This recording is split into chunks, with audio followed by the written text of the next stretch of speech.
ဟုတ်ကဲ့ကိုတေဇာဆန်းမင်္ဂလာပါခင်ဗျဟုတ်ကဲ့ပါမင်္ဂလာပါခင်ဗျဟုတ်ကဲ့ပါမနေ့ကတုန်းကမန္တလေးမြို့မှာဆိုရင်ဆရာနာရှင်ကိုစန့်ကျင်နေတဲ့တပိတ်စစ်ကြောင်းတွေအကြမ်းဖက်ဖြိုခွဲခံလိုက်ရတာကိုကျွန်တော်တို့တွေ့မြင်ရပါတယ်အဲ့ဒီထက်မှဆိုရင်ဒီစစ်ကောင်စီဘက်ကနေပြီးတော့အရက်ဝတ်တွေနဲ့လက်နက်ကင်ပြီးတော့အကြမ်းဖက်ဖမ်းဆီးသွားတာကိုတွေ့ရပါအဲ့တော့လက်ရှိလက်တော်မန္တလေးမှာဖြစ်ပျက်နေတဲ့အကြောင်းအရာတွေကိုကိုတေဇာဆန်းသိတယ်လို့ပြောပြပေးပါဟုတ်ကဲ့ဟုတ်ပါတယ်ကျွန်တော်မနေ့ကဆိုရင်ကျွန်တော်တို့အာယုံဦးပေါ့နော်မနက်ခင်းပိုင်းပေါ့6နာရီလောက်ကျွန်တော်တို့တပိတ်စစ်ကြောင်းမှာဒီအထွေထွေတပ်ပေါင်းစုတပိတ်စစ်ကြောင်းကျွန်တော်တို့ဒီစစ်ကောင်စီတပ်တွေရရဲဝတ်တွေရောဒီယူနီဖောင်းဝတ်တွေရောဒီပေါ့နော်ပုံစံမျိုးစုံနဲ့အင်အားအလုံးရင်းနဲ့လာပြီးတော့ဖြိုခွဲတဲ့အခါမှာကျွန်တော်တို့အခုဆို31ယောက်ပေါ့နောက်ဆုံးအတီးတွေ့နိုင်တာပေါ့နော်ဖမ်းဆီးခံရတယ်နောက်ဖမ်းမိပြီးသားဒီပြည်သူတွေကိုပေါ့နော်အာတမရိုက်နှက်တာတွေနောက်ကျွန်တော်တို့ဒီဘာမှမဆိုင်တဲ့ဒီတွေ့သမျှဆိုင်ငယ်တွေအများပြည်သူပိုင်းနဲ့ဆိုင်ငယ်တွေလည်းအစီး30ကျော်လောက်သိမ်းသွားတယ်ဆိုတာရှိပါတယ်ဒီမန်လေးမှာတော့ဟိုကျွန်တော်တို့တပိတ်တွေကတော့နော်နေ့စဉ်နဲ့မြအရှိန်အဟုန်ကောင်းစွာဆက်ပြီးတော့ရှိနေစေဖြစ်ပါဒီနေ့မနေ့ဆိုရင်ကျွန်တော်တို့အခုပဲပေါ့နော်ဒီကျွန်တော်တို့ဒီចောင်းသားတပိတ်တွေကျွန်တော်ဒီစက်မှု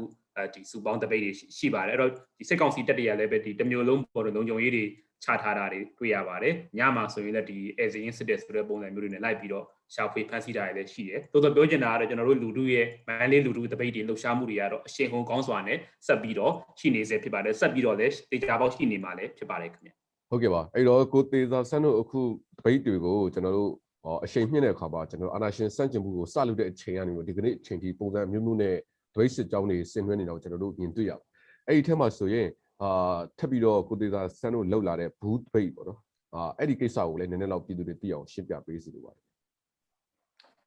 ်ဟုတ်ပါတယ်ကျွန်တော်တို့ကဒီအကြမ်းဖက်စစ်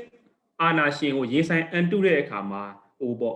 ကိုပြည်သူတိုးချင်းတယောက်ချင်းမိမိပါဝင်နိုင်တဲ့ပုံစံမတူကြပါဘူးဒါကြောင့်ကျွန်တော်တို့ကမတူညီတဲ့ဒီနီးဗျူပါတွေလည်းကျွန်တော်တို့ချမှတ်ရတာဖြစ်ပါတယ်ကျွန်တော်တို့လမ်းမတက်ဒီကိုယ်တိုင်လိုက်ပါပြီးတော့เนาะဒီတပိတ်မောက်ဆန္ဒပြရတဲ့ပါဝင်နိုင်တဲ့လူတွေကလည်းဒီနေ့ချိန်ဒီကျွန်တော်နေ့စဉ်နဲ့အများရပ်ပေါင်း100ကျော်ပြီးတပိတ်တွေမောက်တဲ့ဆန္ဒတွေပြတယ်တချင်းလေးပါပဲကိုယ့်အိမ်ထဲမှာကိုနေနေတဲ့အကြောင်းကြောင့်လမ်းမတက်မလိုက်နိုင်တော့တဲ့ပြည်သူတွေကိုလည်းကျွန်တော်တို့ကမြစ်တာရက်ခံလိုတာကဒီဘူးတပိတ်လှုပ်ရှားမှုကိုပါဝင်လို့ရပါတယ်ဘူးတပိတ်ဆိုတာဘာလဲဆိုလိုရင်းတူရှင်းပြောရမယ်ဆိုရင်ဒီအကြမ်းဖက်စစ်ကောင်စီကိုအတိမတ်မပြုတ်ဘူးလက်မခံဘူးဆိုတဲ့လှုပ်ရှားမှုဖြစ်ပါတယ်အဲ့တော့စစ်ကောင်စီကပိုင်တဲ့ဒီကုန်စည်တွေကျွန်တော်တို့မဝယ်ယူအာမပေးဘူးစစ်ကောင်စီစက်ရုံတွေကထုတ်တဲ့ပစ္စည်းတွေကျွန်တော်တို့အာမပေးဘူးနောက်စစ်ကောင်စီကိုလုံးဝအပတ်သက်မလုပ်ဘူးအတိမတ်မပြုတ်ဘူးနောက်စစ်ကောင်စီကတောင်းနေတဲ့အခွန်အခတွေမထမ်းဆောင်ဘူးဟဲ့လားမီတာပေမဆောင်ဘူးစသဖြင့်ပေါ့နော်ဒါတွေအားလုံးဒီကျွန်တော်တို့ဘူးတပိတ်လှုပ်ရှားမှုဖြစ်တယ်ဒီဘူးတပိတ်မှာကျတော့ကျွန်တော်တို့55တန်းသောပြည်သူတရက်လုံးပါဝင်ဆောင်ရွက်လို့ရပါတယ်ဒါကြောင့်ပြည်သူလူထုတရက်လုံးကတော့အခုချိန်မှာတော့ဒီဘူးတပိတ်လှုပ်ရှားမှုကိုနော်တက်ကြွပါဝင်နေကြတယ်ဒီထက်ပိုပြီးတော့လည်းပါဝင်ကြဖို့မေတ္တာရက်ခံလိုပါတယ်နောက်တစ်ခုကတော့ကျွန်တော်တို့ဒီနိုင်ငံဝန်ထမ်းတွေရဲ့ဒီ CDM လှုပ်ရှားမှုပေါ့နော်ရုံးမတက်ပဲရုံးထွက်တဲ့လှုပ်ရှားမှုဒါလည်းပဲအင်မတန်ထိရောက်တဲ့စစ်ကောင်စီရဲ့အရှိုက်ကိုထိုးတဲ့စစ်ကောင်စီရဲ့ဒီစစ်ကောင်စီတရားဝင်မှုမရှိဘူးဆိုတော့ကဘာကိုထင်ဟပ်နေတဲ့လှုပ်ရှားမှုဖြစ်ပါတယ်ဒါကြောင့်ဒီနိုင်ငံဝန်ထမ်းတွေရဲ့ CDM လှုပ်ရှားမှုကလည်းအသက်တမျှအရေးပါပါတယ်ဒါကြောင့်ကျွန်တော်ပြောချင်တာကပြည်သူလူထုတရက်လုံးအနေနဲ့နော်ဒီစစ်ကောင်စီကိုရင်ဆိုင်အန်တုတဲ့နေရာမှာမိမိတို့ကြာရာကဏ္ဍကနေမိမိတို့နိုင်ရာကဏ္ဍကနေပါဝင်လို့ရတယ်ဆိုတော့ကိုပြောလို့ရဖြစ်ပါတယ်အနေဆုံးအဆင့်တော့ကျွန်တော်တို့ရဲ့ဒီဘူးတပိတ်လှုပ်ရှားမှုမှာတက်ကြွဆက်လက်ပြီးတော့ပါဝင်ပေးကြဖို့လိုပါတယ်စစ်ကောင်စီကထုတ်ထားတဲ့မတရားတဲ့အမိန့်တွေဥပဒေတွေကျွန်တော်လိုက်နာစရာမလိုဘူးစစ်ကောင်စီကပြောနေတဲ့ဒီအဲဇင်းတိုင်တယ်ဆိုတဲ့ကိစ္စကျွန်တော်တို့တိုင်စရာမလိုဘူးစစ်ကောင်စီကိုခွန်ခါပေးဆောင်စရာမလိုဘူးဆိုတဲ့ဒီဘူးတပိတ်လှုပ်ရှားမှုကအင်မတန်အရေးပါတဲ့လှုပ်ရှားမှုတစ်ခုလို့ပြောချင်ပါတယ်ခင်ဗျဟုတ်ကဲ့ပါပြည်သူတွေကလည်းပဲဒီလူထုကတင်မြှောက်ထားတဲ့အစိုးရစီကနေပြီးတော့အာဏာကိုလူယူထားတဲ့စစ်ကောင်စီရဲ့အုပ်ချုပ်ရေးရန်တရားတွေလဲပက်လို့မရအောင်ဒီလမ်းပေါင်းစုံနဲ့လှုပ်ဆောင်နေတဲ့ဟိုလဲကျွန်တော်တို့မြင်တွေ့ရပါတယ်အခုချိန်ထိစစ်ကောင်စီကလည်းသူတို့ရဲ့အုပ်ချုပ်ရေးရန်တရားကိုခိုင်မာအခုချိန်ထိရပောင်း100ကျော်တဲ့အထိမလှုပ်ဆောင်နိုင်သေးဘူးပေါ့လေအဲဒီတော့ပြည်သူတွေကနေပြီးတော့စစ်အာဏာသိမ်းကောင်စီရဲ့အုပ်ချုပ်ရေးရန်တရားတွေဆက်လက်လဲပက်လို့မရအောင်အခုလိုမျိုးဘူးတပိတ်တွေအပြင်ဘယ်လိုမျိုးပူးပေါင်းဆောင်ရွက်ပြီးတော့အာဏာရှင်စန့်ကျင်မှုတိုက်ပွဲကိုဆက်လက်ဆင်နွှဲဖို့လိုအပ်ပါတယ်ဗျဟုတ်ကဲ့ဒီနေ့ဆိုရင်ကျွန်တော်တို့ရပ်ပေါင်း100ကျော်ခဲ့ပြီကျွန်တော်တို့လူထုကိုစစ်ကောင်စီဒီတနေ့တရက်တနာရီမြအုပ်ချုပ်လို့မရဘူးဒီစစ်ကောင်စီကိုလူထုကလက်မခံဘူးဆိုတော့လေကဘာကလည်းသိဖြစ်တယ်ဒီစစ်ကောင်စီဒီအကြမ်းဖက်အုပ်စုဖြစ်တယ်အာဓမအာဏာကိုလူယူထားတဲ့အုပ်စုဖြစ်တယ်ဆိုတာလေကျွန်တော်တို့ကဘာနိုင်ငံတွေကလည်းသိရှိပြီးသားဖြစ်ပါတယ်ဒါကြောင့်ဒီစစ်ကောင်စီကိုနော်ကဘာနိုင်ငံတွေကလုံးဝဒါအတိမတ်မပြုတာလည်းဖြစ်ပါတယ်ဒါကြောင့်ကျွန်တော်တို့ရဲ့ဒီလက်ရှိပါဝင်ဆောင်ဆင်နွှဲနေတဲ့ဒီလူထုရဲ့လမ်းမထက်ကတပိတ်တွေ နိုင်ငံဝန်ထမ်းတွေရဲ့ CDN လှုပ်ရှားမှုတွေကျွန်တော်တို့ပြည်သူရဲ့ဒီဘူးသပိတ်လှုပ်ရှားမှုတွေကအင်မတန်အရေးကြီးတယ်အသက်တမျှအရေးကြီးတယ်ဆိုတာကိုကျွန်တော်တို့ကပြည်သူလူထုကိုနေ့စဉ်နဲ့တင်ပြနေခြင်းဖြစ်တယ်အဲ့တော့ကျွန်တော်တို့ဘယ်အကြောင်းမှကျွန်တော်တို့ရဲ့ဒီဆောင်ရွက်မှုတွေကိုနောက်ဆုတ်ပေးလို့ကျွန်တော်တို့နော်ဒီသွေးအေးသွားလို့မဖြစ်ဘူးဆိုတာလည်းပြောလိုပါတယ်အဲ့တော့ဒီအချိန်မှာကျွန်တော်တို့ပြည်သူလူထုအနေနဲ့ရင်ဆိုင်နေရတဲ့အခက်အခဲတွေအကြက်အတဲတွေပေါ့နော်ချင်းချောင်းမှုတွေမျိုးစုံလည်းရှိကြပါတယ်เนาะဒါလေးအခုချိန်မှာတော့ကျွန်တော်တို့တနိုင်ငံလုံးကအကြက်တဲတွေရောက်နေတဲ့အချိန်တနိုင်ငံလုံးဒီအမှောင်မိုက်ဆုံးအချိန်တွေရောက်နေတဲ့အချိန်လို့ပဲကျွန်တော်ကပြောလိုပါတယ်တိုးတော်လည်းပဲကျွန်တော်တို့ဘလောက်ပဲမှောင်မိုက်ပါစီဘလောက်ပဲကြက်တဲပါစီဒါတွေကိုကျွန်တော်တို့လူထုရဲ့စူးစီးမှုညှဉ်းညွတ်မှုသွေးစည်းမှုနဲ့အတူเนาะရုန်းကန်ကြမယ်အတူကျွန်တော်တို့ဆက်လက်ပြီးရှိတတ်ကြမယ်ဆိုကျွန်တော်တို့လိုချင်တဲ့နော်ဘုံပန်းနိုင်ကနော်မလွဲမသွေရောက်ရှိလာရမယ်လို့ပဲပြောချင်ပါတယ်ခင်ဗျဟုတ်ကဲ့ပါပြည်သူတွေကလည်းအခုလိုမျိုးစီးပွားရေးကျက်တဲမှုတွေစီးပွားရေးအဆင်မပြေမှုတွေရှိနေတဲ့ဂျားတောင်မှာဒီအာဏာရှင်စန့်ကျင်မှုကိုဒီကနေ့အထိလုပ်နေတာလည်းကျွန်တော်တို့မျက်မြင်တွေ့ရှိရတယ်ပေါ့တစ်ဖက်မှာလည်းပဲကျွန်တော်တို့ဒီပြည်သူ့ကာကွယ်ရေးတက်လို့ဟာမျိုးတွေကမြန်မာနိုင်ငံရဲ့မြို့နယ်တိုင်းနှီးပါးမှာကျွန်တော်တို့ PDF အဖွဲ့တွေဖွဲ့ပြီးတော့စစ်အာဏာသိမ်းကောင်စီရဲ့ရန်တရားတွေကိုဖောက်ခွဲတိုက်ခိုက်တာတွေလှုပ်ဆောင်နေတဲ့ဒီထားမျိုးတွေတွေ့တယ်ဆိုတော့ကိုတီတာဆန်းအနေနဲ့လက်ရှိမြန်မာနိုင်ငံရဲ့ PDF ဖွဲ့ထားတဲ့အဖွဲ့အစည်းတွေလှုပ်ဆောင်နေတဲ့အပေါ်မှာရောလူငယ်တပိတ်ခေါင်းဆောင်တယောက်အနေနဲ့ဗာများမှတ်ချက်ပေးစရာမရှိဘူးဟုတ်ကဲ့အဲ့တော့ဒီ PDF ပြည်သူ့ကာကွယ်ရေးတပ်မတော်ဆိုတာကတော့เนาะကျွန်တော်တို့ရဲ့အမျိုးသားညီညွတ်ရေးအစိုးရ NUG ကနေပြီးတော့ပေါ့နော်အကြခင်ကပဲဖွဲ့စည်းတည်ထောင်ပြီးဖြစ်ကြောင်းထုတ်ပြန်ကြေညာထားတာကိုကျွန်တော်တို့တွေ့ရပါတယ်အဲ့တော့ပြောရမယ်ဆိုရင်တော့ပဲကျွန်တော်တို့ဒီအချိန်မှာကျွန်တော်တို့ပြည်သူလူထုတရက်လုံးကိုချင်းချောက်နေတာအကြမ်းဖက်နေတယ်ကျွန်တော်တို့ရဲ့အသက်အိုးအိမ်စည်းစိမ်ကိုနေ့စဉ်နဲ့အမျှเนาะချင်းချောက်လူယူနှိပ်စက်နေတဲ့ဒီအကြမ်းဖက်စစ်ကောင်စီရဲ့အန်ဒရယ်တွေကနေပြီးကျွန်တော်တို့เนาะမိမိကိုမိမိခုခံဖို့ကာကွယ်ဖို့ကအရေးကြီးလာပါတယ်เนาะအဲ့တော့ဒီစစ်ကောင်စီဒီကျွန်တော်တို့เนาะပြည်သူလူထုကိုနေ့စဉ်နဲ့အမျှတပ်ဖြတ်နေတယ်ဖမ်းဆီးနေတယ်နှိပ်စက်နေတယ်အဆိုးဆုံးကတော့ကျွန်တော်တို့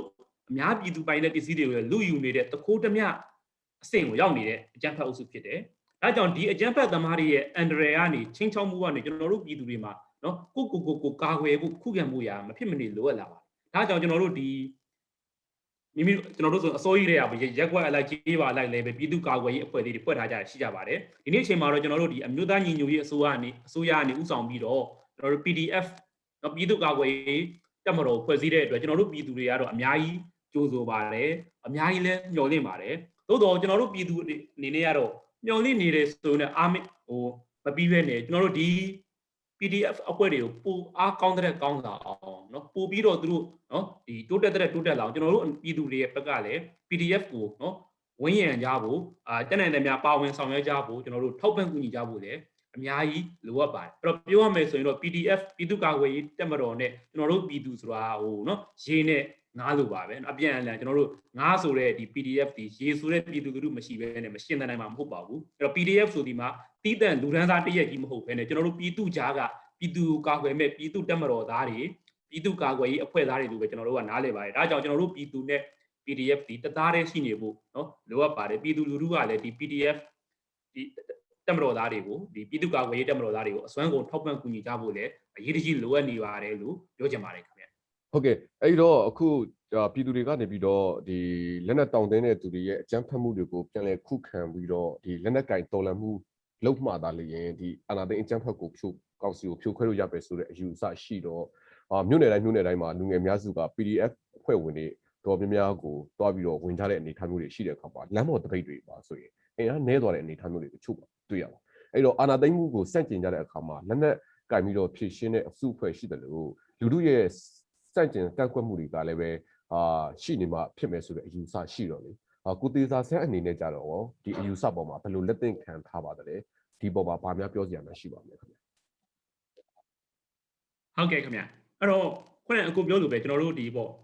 ့ကျွန်တော်ရှုမြင်တာကဒီအကျန်းဖက်စစ်ကောင်စီကိုကျွန်တော်တို့ရင်ဆိုင်အန်တုတဲ့အခါမှာကျွန်တော်တို့ဆွဲကင်ရမယ့်နီးပြူဟာဒီတခုတည်းရှိတဲ့တော့မဟုတ်ဘူးလို့ကျွန်တော်ကနားလေတယ်အဲ့တော့ကျွန်တော်တို့ဒီနေ့ဆောင်ရွက်နေတဲ့ဒီလမ်းမထက်ကလူထုတပိတ်တွေ CDM လှုပ်ရှားမှုတွေဘူးတပိတ်တွေကလည်းအင်မတန်ထိရောက်တဲ့เนาะအင်မတန်အကျိုးရှိတဲ့နီးနာတွေလို့ပဲကျွန်တော်ကတော့နားလေပါတယ်ခင်ဗျာအချိန်ထဲမှာပဲကျွန်တော်တို့ရဲ့မိမိလုံခြုံရေးခုခံရေးအတွက်ဒီ PDF အပါအဝင်ဒီလက်နက်ဆွဲကင်ဆောင်ရွက်ရတဲ့နီးနာတွေကလည်းမဖြစ်မနေအရေးကြီးတဲ့နီးနာတွေဖြစ်တယ်လို့ကျွန်တော်ကတော့နားလေတယ်ဒါကြောင့်ကျွန်တော်အခုချိန်မှာတော့ကျွန်တော်က နီးနာတစ်ခုတည်းကိုပဲကျွန်တော်တို့ရှိသမျှအင်အားအကုန်လုံးပုံအောပြရမယ့်အချိန်မဟုတ်ဘူးလို့ကျွန်တော်ကတော့ပြည်ပပြည်သူတွေကိုပြည်သူလူထုကိုကျွန်တော်ကတင်ပြလိုပါတယ်ဒါကြောင့်ဒီ PDF ပါဝင်မိမိကိုယ်ကိုမိမိခုခံကာကွယ်ရေးကျွန်တော်တို့အစီအမံတွေကလည်းအင်မတန်အရေးကြီးတယ်ဆောင်ရွက်နေရမယ်တစ်ချိန်တည်းမှာပဲဒီနေ့ကျွန်တော်တို့လမ်းမထက်ကတပိတ်တွေဝန်ထမ်းတွေရဲ့ CDM လှုပ်ရှားမှုတွေလူထုရဲ့ဘူးတပိတ်လှုပ်ရှားမှုတွေကလည်းကျွန်တော်တို့လုံးဝအရှိန်အဟုန်လျော့သွားလို့မဖြစ်ပါဘူးဒါတွေကလည်းပဲအင်မတန်ထိရောက်တဲ့ကျွန်တော်တို့နီးနာတွေလို့ကျွန်တော်အနေနဲ့ပြည်သူတွေကိုတင်ပြလိုပါတယ်ဒါကြောင့်ကျွန်တော်တို့ဒီလမ်းမထက်ကတပိတ်တွေကတော့ကျွန်တော်လုံးဝဒီချိန်မှာအင်အားလျော့သွားလို့မဖြစ်ဘူးကျွန်တော်တို့ပြောရမယ်ဆိုရင်ခေတ်အဆက်ဆက်နော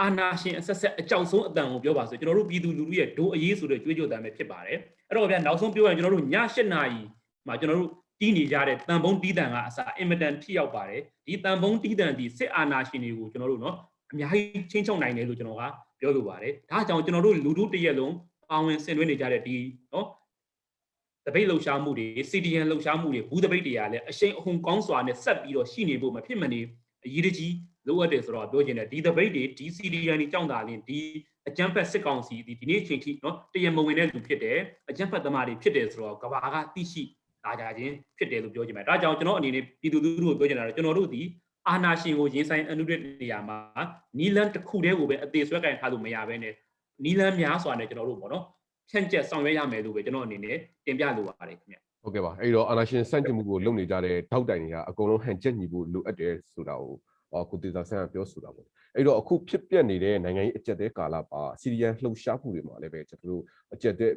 များစွာနဲ့ရင်ဆိုင်နေရတာရှိပါတယ်တချို့ဆိုရင်ဖိအားပေးမှုတွေကြောင့်စီရီယန်မလုပ်ရကနေပြီးတော့စီရီယန်မလုပ်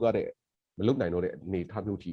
ဖြစ်ပေါ်ခဲ့တဲ့ကိစ္စတွေရှိပါတယ်အဲ့တော့ဒီကိစ္စပုံမှာရောကိုတေသာဆန်းအနေနဲ့ဗာများပြောဆိုပြီးရတယ်ဟုတ်ပါတယ်ခင်ဗျကျွန်တော်တို့ဒီနိုင်ငံဝန်ထမ်းတွေရဲ့ CDN လှုပ်ရှားမှုတည်နော်ဒီပထမဦးဆုံးဒီစစ်အာဏာသိမ်းမှုကိုစတင်တော်လှန်တဲ့အခါမှာနော်ပထမဦးဆုံးထွက်လာတဲ့လှုပ်ရှားမှုလို့တော့ပြောလို့ရပါတယ်အရှင်အဟုန်အင်မတန်ကောင်းပါတယ်ဒီနေ့ချိန်ထိကျွန်တော်တို့နော်ဥပမာပြောရမယ်ဒီ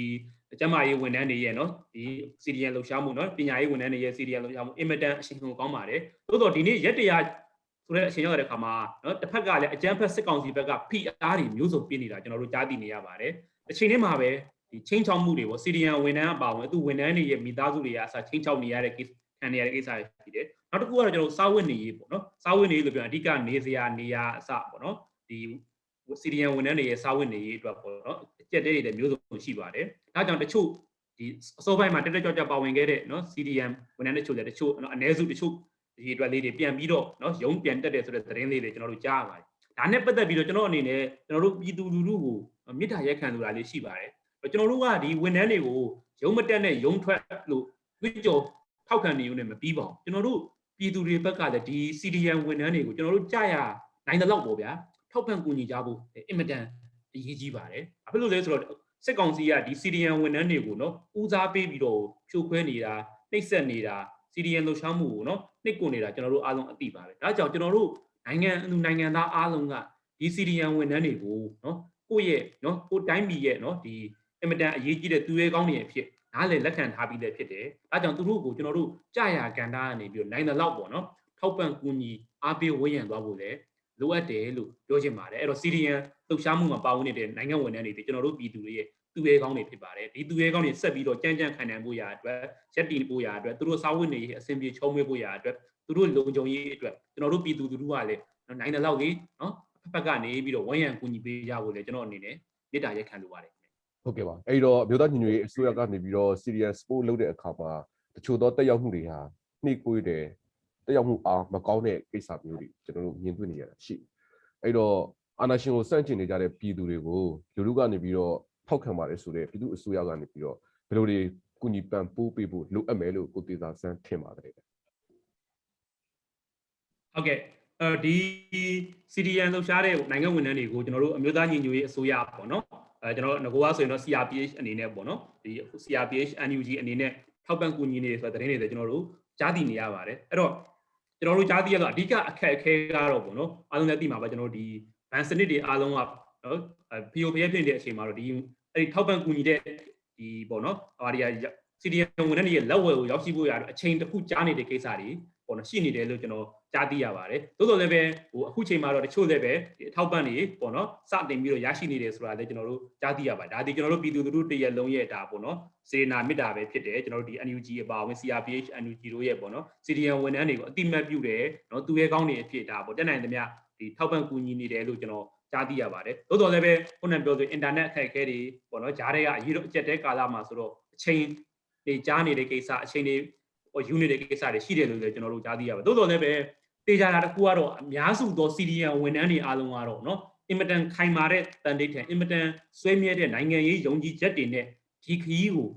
စတင်လျှောက်ခဲ့ကြတယ်စတင်ဖောက်ခဲ့ကြတဲ့လူတွေဆိုတော့တေချာပါတယ်ဒီ CDN လှုပ်ရှားမှုကြီးကတော့အရှိန်ဟုန်ကောင်းစွာနဲ့ဆက်ပြီးတော့ရှိနေမှာပဲဖြစ်တယ်ဘလောက်ပဲအခက်အခဲတွေအကျက်အတဲတွေချင်းချောင်းမှုတွေရှိနေပါစေဒီခရီးကိုကျွန်တော်တို့ဆက်ပြီးတော့အတူစင်နွှဲကြမှာတော့တေချာတယ်လို့ပဲကျွန်တော်အနေနဲ့ပြောချင်ပါတယ်ဒီနေ့ချိန်ဒီ CDN ဝန်ထမ်းတွေကနော်ကြံ့ကြံ့ခံရက်တီနေဆက်ဖြစ်တယ်ဆက်ပြီးတော့လည်းရက်တီနေကြမယ်လို့ဖြစ်တယ်တစ်ချိန်တည်းမှာပဲ NUG CRPH တို့အပါအဝင်ဟောကျွန်တော်ကမေတ္တာရက်ခံဆိုတာလေးကဒီဝန်ထမ်းတွေကိုတက်နေတဲ့မြအမြန်ဆုံးပေါ့နော်ဒီအဖက်ဖက်ကနေပြီးတော့ထောက်ပံ့ကြဖို့ဒီပေါ့နော်စာနာဝန်ရံကြဖို့လည်းအရေးကြီးလိုအပ်နေပါတယ်လို့ပြောချင်ပါတယ်ခင်ဗျဟုတ်ကဲ့ပါအဲ့တော့ဒီအာနာရှင်စန့်ကျင်မှုတွေကိုလှုပ်ဆောင်နေတဲ့အခါမှာတချို့သောသုံးသပ်မှုတွေကတွစ်ဆုံဆွေးနွေးရေးလမ်းကြောင်းပေါ်ကနေတွားမယ်ဆိုတဲ့သုံးသပ်မှုတွေရှိပါ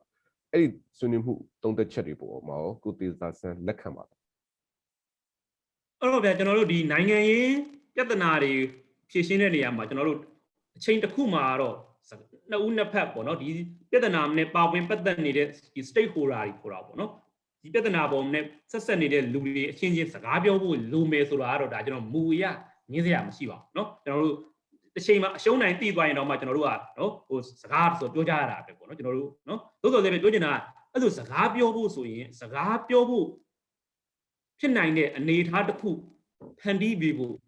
လိုပါတယ်အခုလိုအခြေအနေမျိုးမှာကျွန်တော်တို့ဘယ်လိုပုံစံနဲ့စကားပြောမှာဒီနေ့ချိန်ထိကျွန်တော်တို့အကျဉ်းထောင်အသီးသီးမှာဖန်ဆီးခံထားရတဲ့เนาะနိုင်ငံရေးအကျဉ်းသားပေါင်းကျွန်တော်တို့ခေါင်းဆောင်တွေအပါအဝင်4000နီးပါးရှိနေဒီလူတွေကိုထောင်ထဲထည့်ထားတဲ့အချိန်မှာကျွန်တော်တို့ဘယ်မျက်နှာနဲ့ဘယ်လိုပုံစံနဲ့ကျွန်တော်တို့စကားပြောကြမှာလဲเนาะဒီနေ့ချိန်ထိကျွန်တော်တို့စစ်ကောင်စီကသူတို့လုပ်ခဲ့တဲ့မတရားမှုတွေလုံးဝเนาะဟိုဝန်မခံဘူးကျွန်တော်တို့အပြစ်မဲ့ပြည်သူပေါင်း800ခန့်တာဆုံးသွားရပြီเนาะဒီနေ့ကျွန်တော်တို့ပြည်သူလူထုမှာဒီအသက်အိုးအိမ်စီးစိမ်တွေလုံခြုံမှုမရှိဘူးเนาะဒီနေ့စဉ်နဲ့အမြတ်ကျွန်တော်တို့ချင်းချောက်ခံနေရတက်ဖြတ်ခံနေရတယ်เนาะဒီလိုအနေအထားမျိုးမှာကျွန်တော်တို့ကဘယ်လိုမျက်နှာနဲ့ဘယ်လိုပုံစံနဲ့ဘယ်အကြောင်းနဲ့ကျွန်တော်တို့စကားပြောကြမှာလဲပေါ့နော်အဲဒါကြောင့်ကျွန်တော်အနေနဲ့ပြောချင်တာကတော့နိုင်ငံရေးပြဿနာတွေဖြေရှင်းတဲ့အခါမှာအချိန်တစ်ခုရောက်လာတဲ့အခါမှာအခြေအနေတစ်ခုအောက်မှာတော့ကျွန်တော်တို့စကားပြောရတယ်ညှိနှိုင်းရတယ်ဆိုတာဒါကျွန်တော်တို့ဖြီးရိုးဖြစ်စင်ပါပဲဒါတစ်ချိန်မို့တစ်ချိန်မှာကျွန်တော်စကားပြောဖို့လိုပါသို့တော်လည်းပဲလက်ရှိအနေအထားအရာတော့ကျွန်တော်တို့ဘယ်မျက်နှာနဲ့ဘယ်လိုပုံစံနဲ့စကားပြောကြမှာလဲဗျာအဲ့တော့ကျွန်တော်တို့အနေနဲ့ကတော့ပြောချင်တာကတော့စကားပြောဖို့ဆိုရင်စကားပြောဖို့ဖြစ်နိုင်တဲ့အနေအထားပတ်ဝန်းကျင်တစ်ခုကိုဖန်တီးဖို့အခြေအနေတစ်ခုကိုဖန်တီးဖို့ရောက်ရှိဖို့လိုတယ်လို့ပဲကျွန်တော်ကတော့ပြောချင်ပါတယ်ခင်ဗျဟုတ်ကဲ့ပါအဲ့တော့စစ်ကောင်စီဘက်ကလည်းပဲတိုင်းသားလက်နက်ကိုင်တော်လှန်ရေးအဖွဲ့အစည်းတချို့ကို NCA လမ်းကြောင်းကနေပြီးတော့ဆွေးနွေးကြမယ်ဆိုတဲ့ပြောဆိုမှုတွေရှိတယ်လို့တချို့သောတိုင်းသားလက်နက်ကိုင်တော်လှန်ရေးအဖွဲ့ကြီးကဲတွေကလည်းပဲဒီလမ်းကြောင်းပေါ်ကနေပြီးတော့ဆက်လျှောက်ဖို့အတွက်လှုံ့ဆော်နေတဲ့ကိစ္စတွေရှိအဲ့ဒီအပေါ်မှာရောကိုတေစာဆန်းဘယ်လိုမြင်ပါသလဲဟုတ်ကဲ့အဲ့တော့နှစ်ပိုင်းပေါ့ပထမတစ်ခုကတော့ပြောဟရင်ဗျခေတ်ဆက်ဆက်ဒီစစ်ကောင်စီစစ်တပ်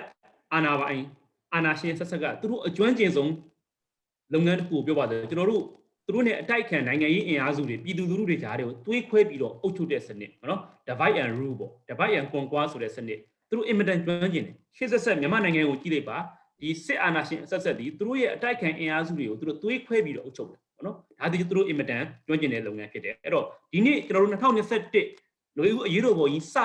တင်ပေါ်ပေါက်လာတဲ့အချိန်မှာလေသူတို့ကဘယ်လိုပုံဖော်လို့ဆိုတော့ဒီတိုက်ပွဲဒီပြဿနာဒီနော်ဒီတက်မတော်သူတို့ခေါ်ပေါ့သူတို့ဒီတက်မတော်နဲ့ NLD ပါတီကြားတိုက်ပွဲနော်ဒီတက်မတော်နဲ့ဒီမင်းအောင်လှိုင်နဲ့ဒေါအောင်ဆန်းစုကြည်ကြားတိုက်ပွဲဆိုတဲ့ပုံစံဟိုတော့ပုံဖော်နေခြင်းဖြစ်တယ်ဒါကြောင့်ကြံတဲ့တိုင်းရင်းသားတော်လှန်ရေးလက်နက်ကိုင်အဖွဲ့အစည်းတွေကြံတဲ့နိုင်ငံရေးပါတီတွေကြံတဲ့အင်အားစုတွေနဲ့မဆိုင်ဘူးသူတို့ဝင်းပါစရာမလိုဘူးခင်ဗျားတို့အေးစစ်စစ်နေကျွန်တော်တို့တိုက်ပွဲဖြစ်တယ်ဆိုတဲ့ပုံစံတော့သူပုံဖော်တာဖြစ်တယ်ကျွန်တော်တောက်လျှောက်ကြည့်လိုက်ပါအဲ့မဲ့တကယ်တမ်းမဟုတ်ဘူးဒါသည်ဓမ္မနဲ့အာဓမ္မကြားတိုက်ပွဲဖြစ်တယ်ပြည်သူလူထုအသေးကြားကမဲရပြားနဲ့ရှေ့ထားတဲ့ရွေးကောက်ပွဲရလဒ်ကိုလက်နက်အားကိုအနိုင်ကျင့်လက်ပြဖြစ်တဲ့အတွက်ပြည်သူလူထုတရက်လုံးကလမ်းမတွေပေါ်ထွက်ငင်းညံ့စွာဆန္ဒပြခဲ့ကြတယ်ဒီအခါမှာကြံတဲ့အင်အားစုတွေအထူးသဖြင့်တိုင်းရင်းသားတော်လှန်ရေးလက်နက်ကိုင်အဖွဲ့အစည်းတွေရောနိုင်ငံရေးအင်အားစုတွေအားလုံးကလည်းပြည်သူနဲ့အတူတသားတည်းရည်တည်လာကြတာဖြစ်တယ် ဒီချိန်မှာပဲစစ်ကောင်စီကဒီတိုင်းရင်းသားတော်လှန်ရေးလက်နက်ကိုင်အဖွဲ့အစည်းတချို့ကိုနော်တွေးခွဲပြီးတော့စီးယုံနေတဲ့ဟာတွေစကားတွေပြောနေတာကိုကျွန်တော်တို့ကြားသိနေရတာဖြစ်ပါတယ်။ခုလည်းပဲကျွန်တော်တို့သိရပါတချို့အဖွဲ့အစည်းတွေစကားပြောတယ်စစ်ဆက်တယ်ဆိုတာသို့တော်လည်းပြောချင်တာကတော့ဒီအရေးတော်ပုံကြီးဒီလူလူတရက်လုံးနဲ့နော်ကဒီကျန်းဖက်အာဏာရှင်စနစ်ကိုစန့်ကျင်နေတဲ့အရေးတော်ပုံကြီးဖြစ်တယ်ဆိုတာကိုကျွန်တော်ကဒီတိုင်းရင်းသားတော်လှန်ရေးအဖွဲ့အစည်းတွေပါဝင်တကဘာလုံးကိုကျွန်တော်ကတင်ပြလိုခြင်းဖြစ်တယ်ဒါဒီပြပုံမှန်တယ်ပြောရရင်ပါတီတစုတစ်ဖွဲ့ကောင်းစားရေးအတွက်မဟုတ်ဘူးလူတစုတစ်ဖွဲ့ကောင်းစားရေးအတွက်မဟုတ်ဘူးเนาะဒီအရေးတော်ပုံကြီးကလူထုတရက်လုံးကအထမလုံးရက်ကိုအာဏာရှင်စနစ်ကိုစန့်ကျင်တဲ့အရေးတော်ပုံဖြစ်တယ်ဒါကြောင့်တိုင်းရင်းသားတော်လှန်ရေးလက်နက်ကိုင်အဖွဲ့အစည်းတွေကိုမြစ်ပြရက်ခံလိုတာကလည်းပဲပြည်သူနဲ့အတူရက်တီကြဖို့ပြည်သူဆန္ဒကိုအလေးထားကြဖို့ကျွန်တော်အနေနဲ့အနူးညွတ်မေတ္တာရက်ခံလိုခြင်းဖြစ်ပါတယ်အဲ့တော့ကျွန်တော်တို့ဒီတိုင်းရင်းသားတော်လှန်ရေးအဖွဲ့အစည်းတွေမှာလည်းเนาะသူတို့မှာလည်းဖိအားပေးခံမှုတွေအခက်အခဲတွေအကျက်တွေရှိကောင်းရှိနိုင်ပါတယ်ဒါကိုလည်းပဲကျွန်တော်တို့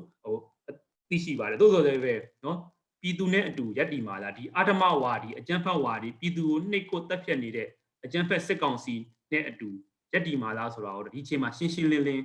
เนาะကျွန်တော်တို့စဉ်းစားရမယ့်အချိန်ရောက်နေတယ်လို့ပဲကျွန်တော်ကတော့ပြောချင်ပါတယ်ခင်ဗျဟုတ်ကဲ့ပါအဲ့တော့ကိုတေစာဆန်းအနေနဲ့ထပ်ပြီးတော့ဖြည့်ဆွတ်ပြောစရာများရှိပါဦးမလားခင်ဗျဟုတ်ကဲ့ဒီနေ့ဆိုရင်ကျွန်တော်တို့ရဲ့ဒီຫນွေဦးတော်လန်ရေးကြီးရတယ်ကျွန်တော်တို့ရက်ပေါင်း100ကိုကြောလာပါပြီဒီရက်100ကျော်အတွင်းမှာကျွန်တော်တို့ပြည်သူလူထုအနေနဲ့ပေါ့နော်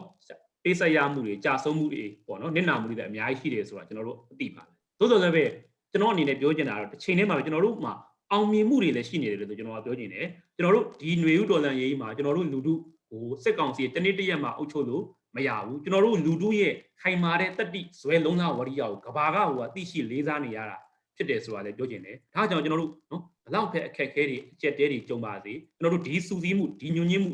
ညီညွတ်မှုဒီအင်အားနဲ့သာဆက်လက်ပြီးတော့ချီတက်ကြမယ်ဆိုရင်ကျွန်တော်တို့သွားလို့တဲ့ပန်းနိုင်ကိုနော်အယောင်တန်းနိုင်မှာဖြစ်တယ်လို့ပြောချင်ပါတယ်ကျွန်တော်တို့ဆက်ပြီးတော့ကျွန်တော်တို့ညီညွတ်ကြမယ်ဆက်ပြီးတော့ကျွန်တော်တို့တိုက်ပွဲဝင်ကြမှာဖြစ်တယ်ကျွန်တော်တို့လူထုရဲ့ဒီမှန်ကန်တဲ့တရားမျှတတဲ့တိုက်ပွဲဒီအမှန်မဟုတ်ချအောင်ကိုအောင်ရမှာဖြစ်တယ်လို့ကျွန်တော်အနေနဲ့တင်ပြလိုပါတယ်